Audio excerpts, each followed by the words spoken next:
Great. I'm with Holger Spamann, the Lawrence R. Grove Professor of Law at Harvard Law School. Holger, what I wanted to talk to you about today is this sort of growing idea that we need a more stakeholder-oriented business world, and that actually corporate law should be one of the tools to promote that. And I'd like to get your perspective on a couple of ideas that are out there about how to go about this. The first thing I'd like to ask you about is the EU directive on due diligence, which looks not just to impose a requirement on boards to undertake due diligence to identify and potentially remediate harms, but also a more general obligation on directors to take into account broader stakeholder impacts in their decision making. Right. And I know that in earlier manifestations of this, you've expressed some quite strong views around the underpinning information on which it was based, but just interested in your views on where this has ended up and what some of the issues with it remain. Yeah, so I think that the current proposal is much better than what was there before, in part because it's much more specific, and because the focus is at least not primarily on some of the more radical proposals in the older version, which was to have director liability for all sorts of unspecified things. The current directive, we'll see how it plays out once it's implemented. I think a lot will depend on what the national legislatures do with it and how strictly it is being enforced. And usually when you say strictly enforced, that sounds good, but for something that is, let's say relatively amorphous for directors, you could easily go much too far. It could also turn out to be a paper tiger. Right. We'll see about that. Yeah. So at the moment we just really don't know. It's all in the implementation for you. Yeah. And do you see it as having, kind of at least in theory, significantly shifted the obligations of directors that are covered by it? I mean, I think maybe I should have started by prefacing everything I'll say. Look, I think it has never been the case that directors do not pay attention to stakeholders simply because, as a business matter, you need to do that. Even if you don't care about stakeholders intrinsically a single bit, you still would have to care about them instrumentally. It also certainly has been the case that corporations have imposed negative externalities on the world. That has surely happened. They've also imposed positive externalities, but surely they are, we can do better, in other words. The question is, when we fine-tune this system, are we fine-tuning it in the right direction? And I think the hope is the spirit that there are some easily identifiable negative externalities. I mean, easily identifiable, maybe not yet known, but once corporations, boards set their minds to it, they can easily get that information and act upon it, and we'll just make the world a better place. That's the hope. Yeah. Right? The fear is that either it'll just be a administrative exercise or just some costs, but nothing really happens, or, and I think worse, you're a director and you're making a calculation where to allocate your attention, and if you pay a little bit too little attention to some issue, whatever,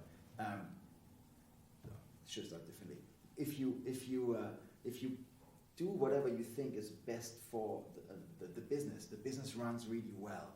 You as a director, you get maybe a little bit of a pat on the shoulder, and you get maybe a tiny bit of extra compensation, but basically nothing happens, even though you've done something really nice.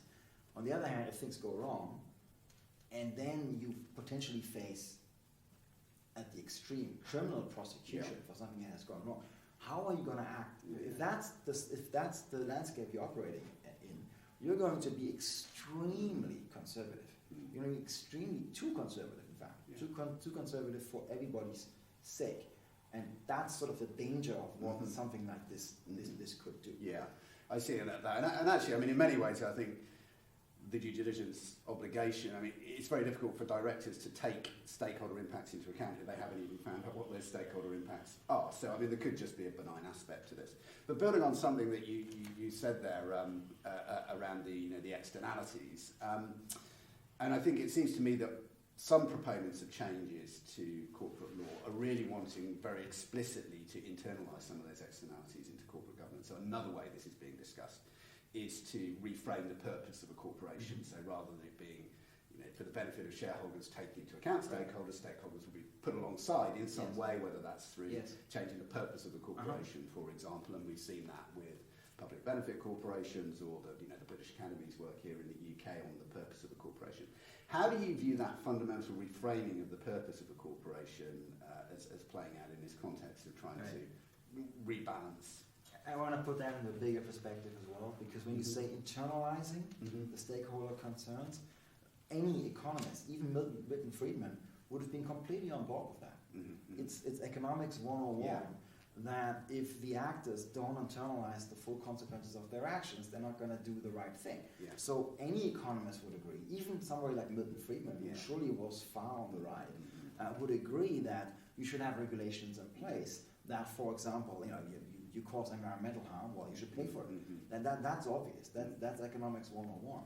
I think what the debate now is not about that sort of regulation that forces internalization through penalties on the company, through damages paid by the company.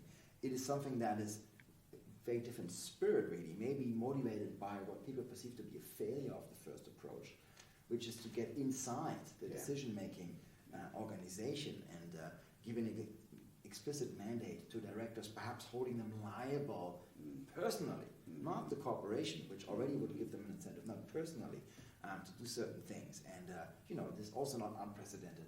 We've had co-determination with worker representation on boards for a long time, many European countries.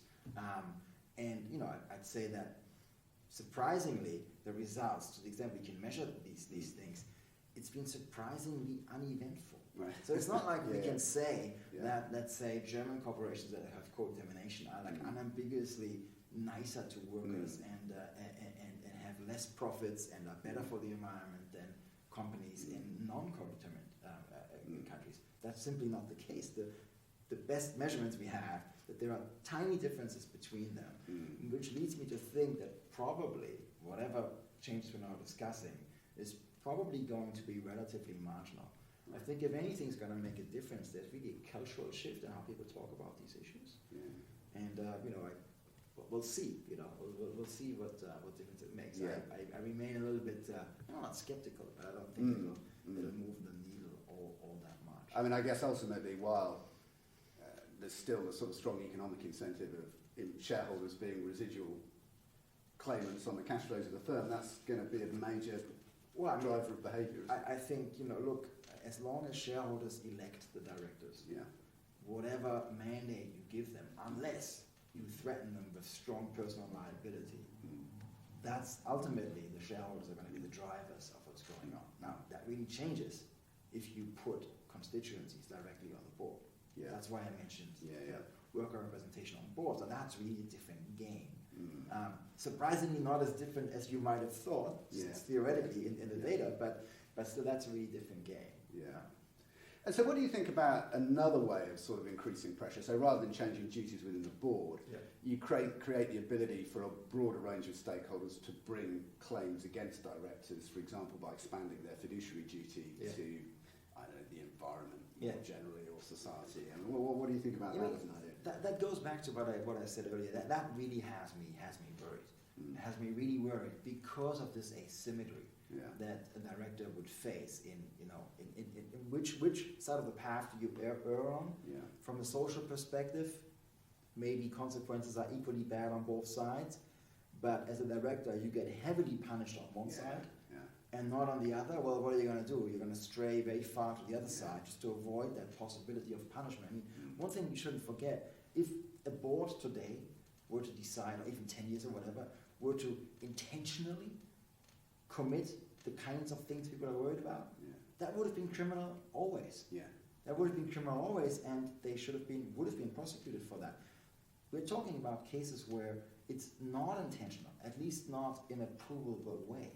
So that's why I'm saying you're operating in this space. We're not intentionally harming anybody. You just realize that maybe there is some harm somewhere, and so then you know that you'll be heavily punished if that materializes. Well, you go all the way over there just to protect against that. And that's why in corporate law proper, people talk about shareholder primacy and everything's for shareholders. Shareholders do not have the ability to sue directors for having not generated enough profits or anything of that sort. In fact, They don't even have the possibility to sue them for tending after stakeholder concerns.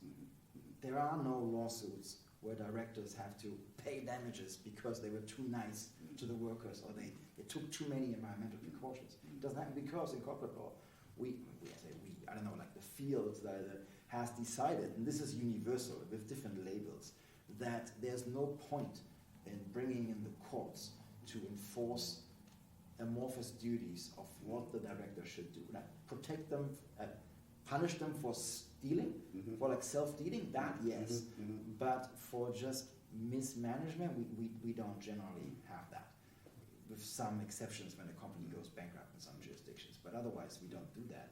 And I think the reason is that we recognize the difficulty of having courts peek into what's going on and then retroactively trying to retrace the steps, second guessing all that. It's just Okay, and I mean, you mentioned earlier that we can do better. So I mean, if I gave you a magic wand and you could change whatever aspect of law or corporate governance that you could, what would you do in order for us to do better? I think basically I would want us to have more experimentation on two levels. One of them is somewhat realistic, the other one is fantastical. The realistic one That's okay, we can be fantastic. Magic wand, I mean, magic wand. So the realistic one is, I think that many corporate laws in the world, especially in continental Europe, ought to be much more flexible. You have most corporate laws still mandatory in jurisdictions like Germany, and I don't see the reason why that will be the case. That's really not necessary. Why does a German corporation, listed one, have to have a two-tiered board? Why don't they have a choice between, this sort of stuff, right? And this relates to your question about the PBC, Public Benefit Corporation. If this is useful, why don't we let people play around with it and see what happens? As a researcher, now it becomes fantastical.